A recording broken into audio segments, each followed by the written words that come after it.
Assalamualaikum warahmatullahi wabarakatuh. Shalom, Om Swastiastu, Namo Buddhaya, dan salam kebajikan kita semua. Sebelumnya saya ucapkan terima kasih kepada Bu Ratri Putriasari selaku dosen pengampu mata kuliah Fisiologi, dan tidak lupa juga saya ucapkan terima kasih kepada teman-teman semua yang memberi kesempatan kepada kelompok 5 untuk presentasi pada hari ini. Saya Rizka Laura Risma selaku penanggung jawab kuliah Fisiologi dan sebagai moderator kelompok pada kali ini, saya bersama rekan saya yaitu Anissa Surya Salsabila, Naila Ariska, Radha Putra, Ratu Rauda, dan Dewi Asma. Pada kesempatan kali ini, kelompok kita akan mempresentasikan materi kelompok nephrotic syndrome. Kepada pemateri dipersilakan.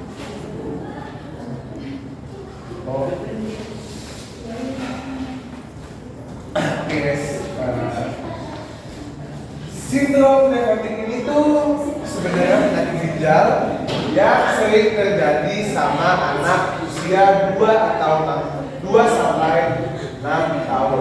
Nah, penyakit ini tuh ditandai dengan adanya proteinuria masif, hipoalbuminemia atau kekurangan albumin, dan edema atau pembengkakan.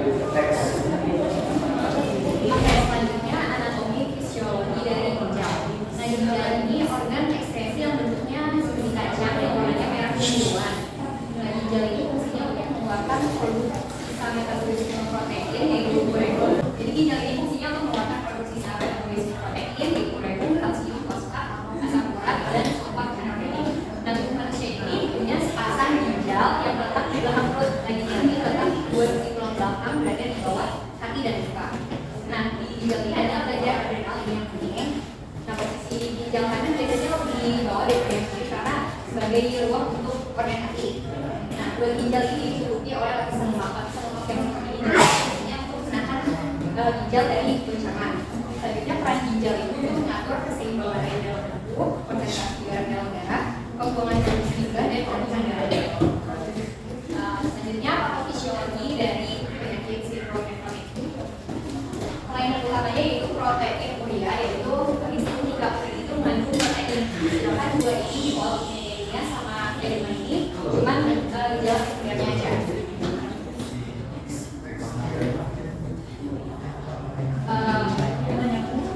Di kelainan proteinuria tadi itu disebabkan oleh meningkatnya protein imunitas membran sel urunan 12. Nah, protein yang disekresi operasi secara berlebih hingga mengakibatkan bocoran protein melalui glomerulus yang dapat menyebabkan proteinuria.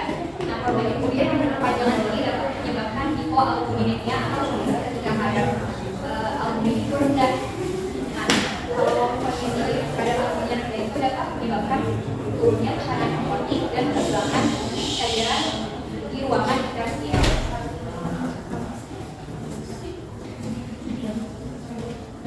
Pegangan cairan itu dapat menurunkan produksi albumin dan meningkatkan sintesis lipoprotein yang dapat meningkatkan kolesterol dan trigliserida yang akhirnya berujung dengan lipidemia atau kondisi ketika urin itu mengandung hemoglobin dan salmonella.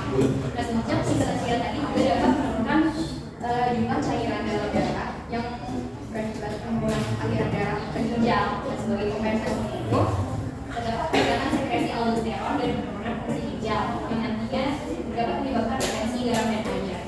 Retensi garam dan air itu karena misal sesuatu yang kita letakkan yang harusnya dikeluarin dari sebuah kayak mulai kecil. Nah, itu dapat menimbulkan edema atau pembengkakan karena penumpukan cairan yang terperangkap dalam jaringan tubuh. Nah, edema ini kalau udah sampai ke posisi itu dapat menyebabkan diare yang nantinya untuk hipokalemia karena berkurangnya kalium dan kalsium. Selanjutnya yaitu interpretasi hasilnya. Diagnosis sindrom nephrotik ditegakkan apabila pada pemeriksaan fisik didapatkan edema anasaka dan hipertensi. Edema anasaka adalah pembengkakan unit pada seluruh tubuh. Nah, sedangkan pada pemeriksaan laboratorium didapatkan protein urea beratnya itu lebih dari 3,5 gram dalam 24 jam.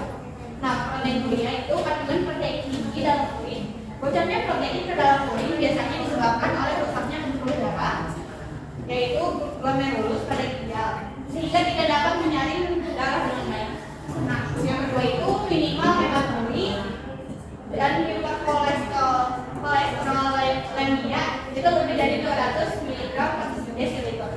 Hematuria adalah kondisi ketika seseorang mengalami kencing berdarah, dan hiperkolesterolemia adalah tingginya kolesterol dalam darah. Ini dapat menyebabkan timbunan kolesterol yang terdiri dari lemak dan kristal di dalam ginjal. Nah, yang ketiga yaitu hipoalbuminemia, kurang dari sama dengan 2,5 gram per desiliter.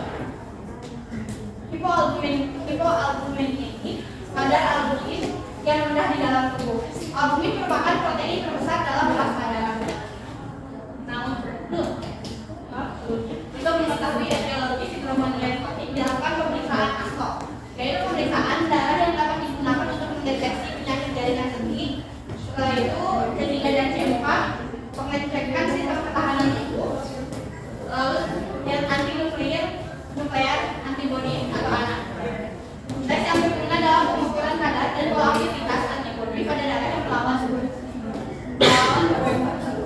Lalu tes protein, yaitu sebagian kecil dari protein murni yang diambil dari bakteri penyebab tuberkulosis dan HBsAg, yaitu tes yang dilakukan untuk mendeteksi penyakit hepatitis. Hepatitis itu dapat meningkatkan resiko terkena sindrom Manienkopf. Selanjutnya ada faktor resiko. Yang pertama itu usia. Sindrom nephrotic sering terjadi kepada anak-anak karena hal ini disebabkan terganggunya fungsi sel T yang mengeluarkan sitokin dan mengakibatkan peningkatan permeabilitas glomerulus. Nah, sel T ini diproduksi di kelenjar timus dan aktif saat masa kanak-kanak. Yang kedua ada jenis kelamin. Jumlah penelitian menunjukkan bahwa sindrom nephrotic lebih sering terjadi kepada anak laki-laki dibandingkan anak perempuan dengan perbandingan 2:1. Hingga saat ini belum ada penjelasan yang memuaskan terkait gender terhadap resiko terjadinya sindrom nephrotic. Yang ketiga ada alergi. Alergi menjadi salah satu faktor sindrom nephrotic karena dapat menyebabkan peradangan pada glomerulus dan mengganggu fungsi filtrasi ginjal. Selain itu, alergi mempengaruhi sistem kekebalan tubuh yang berperan dalam melindungi ginjal. Yang keempat ada infeksi. Adanya penyakit infeksi seperti HIV, hepatitis B dan C, sifilis, kongenital dan malaria. Dan yang terakhir itu ada genetik. Adanya faktor genetik atau keturunan. Selanjutnya itu dampak sindrom nephrotic. Yang pertama itu hipoalbumin dan edema. Karena adanya kerusakan kadar glomerulus ginjal menyebabkan ginjal tidak mampu menyaring secara maksimal, sehingga kurangnya kadar protein yaitu albumin pada darah. Ketika kadar albumin berkurang di urin menyebabkan tekanan oksigen darah turun. Karena hal itu menyebabkan edema yaitu menumpukan cairan di dalam jaringan. Yang kedua yaitu infeksi. Ketidakseimbangan protein dalam urin karena adanya ketidakseimbangan protein dalam urin dapat berkurangnya albumin tersebut.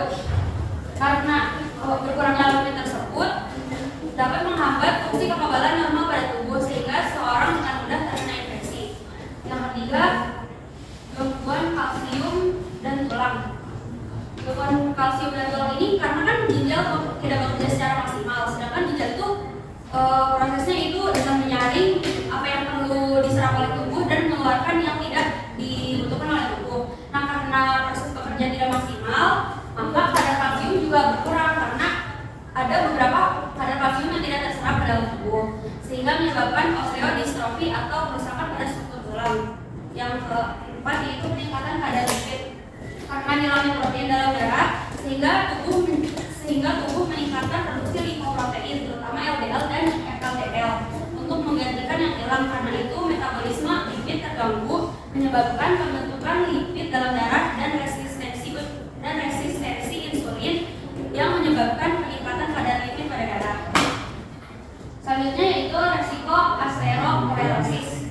Karena adanya perubahan kadar metabolisme lipid dan kehilangan protein menyebabkan perubahan pada dinding pembuluh darah yang memicu timbulnya plak aterosklerosis yang menumpuk di dinding arteri, juga menyebabkan tersumbatnya dinding arteri. Yang keenam hiperkoagulabilitas. Kurangnya albumin tadi berpengaruh pada sistem keseimbangan antara faktor pembentukan dan antikoagulan dalam darah dan dapat memicu pembentukan darah beku atau trombosis. Yang terakhir hipovolemia, berkurangnya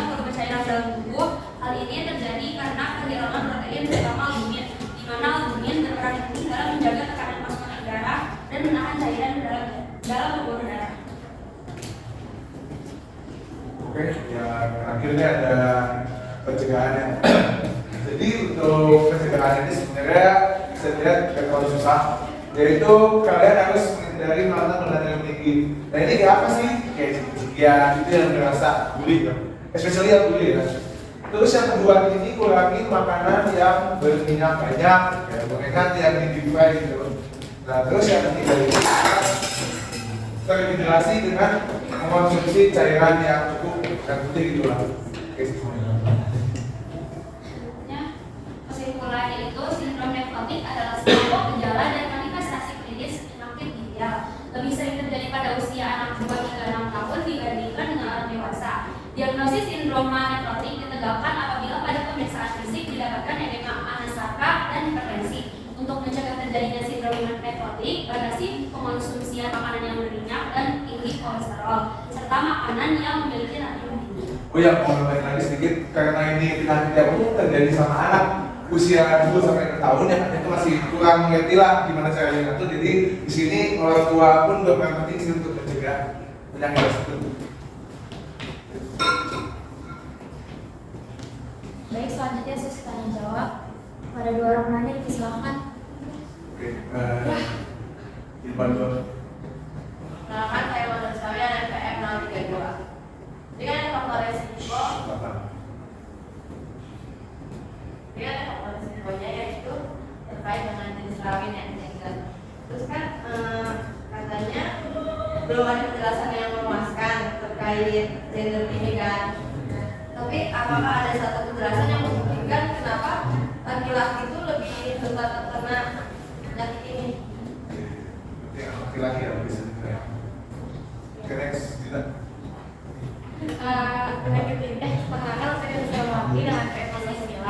Penyakit nefrotik sindrom ini kan apa tadi di anak-anak. Itu tuh bisa sembuh total sampai anak-anak atau penyakit itu bisa terbawa sampai nanti usia remajanya.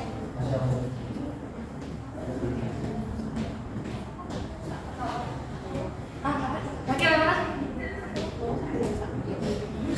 Mana aku sampai ke bawah gede.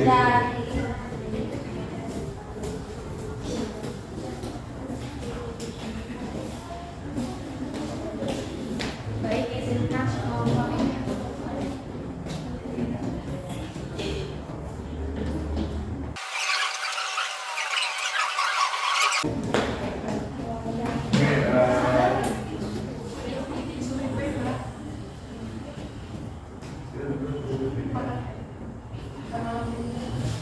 Baik, kami akan menjawab pertanyaan dari teman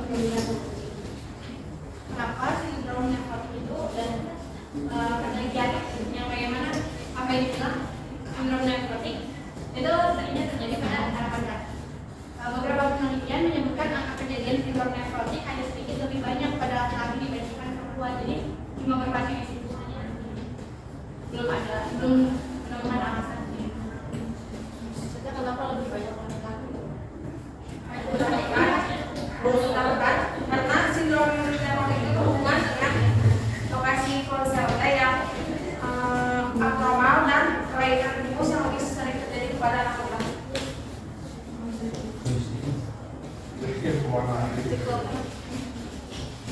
Oke, jawaban Dina tadi kan ditanya ya, ini penyakit bisa sembuh total atau enggak, atau bisa sampai dia dewasa.